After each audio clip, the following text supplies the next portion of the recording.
All right, quick aside before the video starts. This video was shot, scripted, and put together before Bounty Clash went on a little break. I think all of the information is still the same, but when you hear me talking about just finishing playing a ton of it, that was back before it took a 2 or 3 day break and then came back again. So same information still applies, but just know that's why it feels weird that I'm talking about something that's been going on for a while, even though it just came back today. Okay, thank you, bye. Hey everyone, it's Ace again. So on my last video, I got this comment. Okay, well, it was my only comment, but you know how it is. Anyway, they asked what my secret is to getting kills in Bounty Clash mode for Hunt Showdown. Now, I am by no means an expert, but I can think of a few things worth mentioning in order to excel and enjoy the new mode. Heck, let's call it Ace's top 10 tips to not suck at Bounty Clash. Tip number 1. Okay, so right out of the gate, I gotta be honest with you. Bounty Clash is a money pit. Hunters do not live long term in this game mode. So unless you're farming a specific guns unlock tree or trying to get a specific challenge, such as kill X number of hunters with a Mosin, then stick to the free hunters. Scavenge guns off of dead hunters, unless you've got money to blow, that is. But just be aware that you can use up all of your hunt dollars really, really quickly. Tip number 2. Shotguns. Use them. No, but seriously, it's a single compound map rotation. You're going to be fairly close more often than not. However, there are fields, there are open areas. You will get dropped often. Play to your strengths and don't be in the open with a Romero, but don't be up close with a Springfield. Pick your battles, plan for the environment. Tip number 3. Do not bring a melee weapon. No, seriously. I mean, yeah, obviously if you want to bring a melee weapon in one of your tool slots, by all means, but do not bring a melee weapon as a primary. On the surface, it sounds like a good idea. You're real close. Melee is really strong real close. But except for a few niche situations where you would be in a big building fight, more often than not, when you run at someone with a melee weapon, you're likely going to get run up on a Crown and King, and they're going to drop you immediately. Tip number 4. Be aggressive. It is a short 15-minute game. There are 12-ish people in a small circle. Get in there. You can still be tactical without feeling like you have to hang outside the compound the entire match. Now, don't confuse aggressive with blind rushing. You run in too deep and think you get to a spot first, they beat you there. Now you're dead. Tip number 5. Learn the spawns. The map is small, and it only allows for trios, meaning there's 4 team spawns. Likely going to be in the cardinal direction from your spawn. So if you spawn in the one side, there's likely going to be someone to your left, to your right, and on the other side of the compound. You will never spawn directly in someone's line of sight. But just be aware that if there's a field to your right when you spawn, there's almost assuredly someone over there, and they are almost assuredly looking downrange for you. Tip number 6.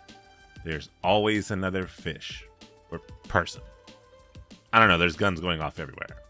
Anyway, Bounty Clash is trios only. That means someone can queue as a duo or even a solo. But more often than not, if you kill one person, there's almost certainly another person nearby or running to their corpse. That being said, Necro does still exist. That body you just looted and walked past can and probably will get back up. Burn the unclean, burn them away, be sure they're dead. Tip number 7. Watch out for the syringe boost and full resto. Typically, you'll get 1 or 2 hunter pledge marks from looting a body or 2 that you hopefully killed during the match. And you can use these on these boost contracts or this med kit that's got a seal on it that applies restoration. Using the boost contract gives you full poison immunity, full stamina shot, and full restoration shot. Using the med kit will restore your health, including any that have been burned or lost. Use that as a reset. Had a big tough fight, took out a bunch of dudes, might still have someone sieging you outside. Use this to kind of reset yourself and come back out strong.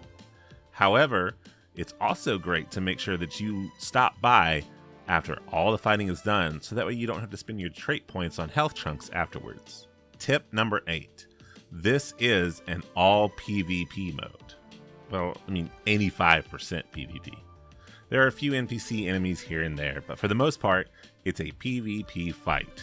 The bounty's ready to be banished, so it's just about the duels. That said, plan accordingly. Your standard gear, loadout, traits, that kind of thing will not be as effective. Don't bring a poison shot to counter hives and such. Don't bring distraction devices. Don't bring beast face, ghoul, conduit, magpie. If it relies on clues or NPCs to be effective, it's not worth it. Tip number 9, remember your bullet drop. I know this isn't a tip specifically to Bounty Clash, but I feel it's important since you're not much more focused on dealing with living, breathing moving targets this time around. Lead your shots. Consider bullet drop a lot more than you think. For example, bring ammo accordingly. FMJ ammo will hit like a truck, but it will drop rapidly. Whereas high velocity and spritzer travels way farther than usual, but will not be as impactful once it gets where it's going. Tip number 10, do not get attached to your hunter. Did you win that round? Awesome, you got a stronger hunter for next round. Did you win again? Awesome. Your hunter now has a death wish. Hunters in Bounty Clash do not last long. That said, if you've got the skill, by all means, flaunt it and use it, but do not grow attached to a hunter because you are going into a PvP straight up mode. They will likely not survive very, very long. So do not spend all your hunt dollars. This goes back to tip number 1. When you try and spend all your hunt dollars trying to get that perfect Bounty Clash loadout, remember eventually this mode will go away and then it's back to normal bounty hunt and you're going to be broke and struggling. Bonus tip, don't leave. This is Valhalla. Live or die. You only extract with bounty or if there's nothing else to do. Get back in there. Res your teammates. And that's my 10 tips for excelling at Hunt Showdown's new mode, Bounty Clash. I'm sure there's more little things you could do, and these are just my personal tips, but I hope this helps somebody out there. If you want to see more Hunt gameplay, or you just want to see other games that I play, I may have a footage hoarding problem. Then be sure to subscribe, like the video, comment below which tip you seemed most useful to you, and I'll see you all in the next video.